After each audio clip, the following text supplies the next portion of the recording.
security across the country. To achieve this, we will increase security at all polling venues and centers.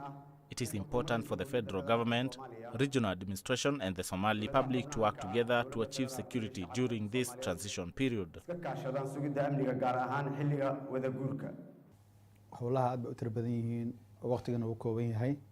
A lot of work lies ahead at very limited time.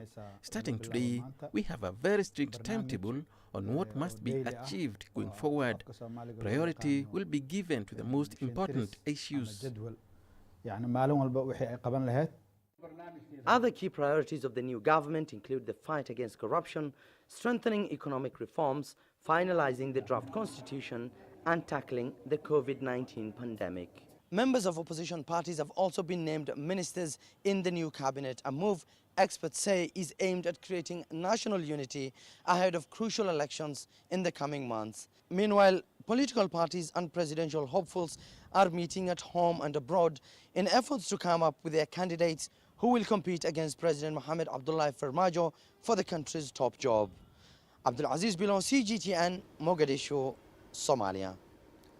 The World Health Organization says the world is at a critical stage in the fight against the COVID-19 pandemic.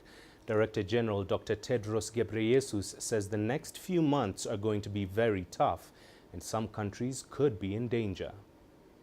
We are at a critical juncture in this pandemic, particularly in the northern hemisphere.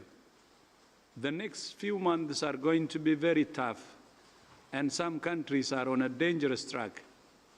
Too many countries are seeing an exponential increase in cases, and that's now leading to hospitals and ICU running close or above capacity, and we're still only in October. We urge leaders to take immediate action to prevent further unnecessary deaths, essential health services from collapsing, and schools shutting again.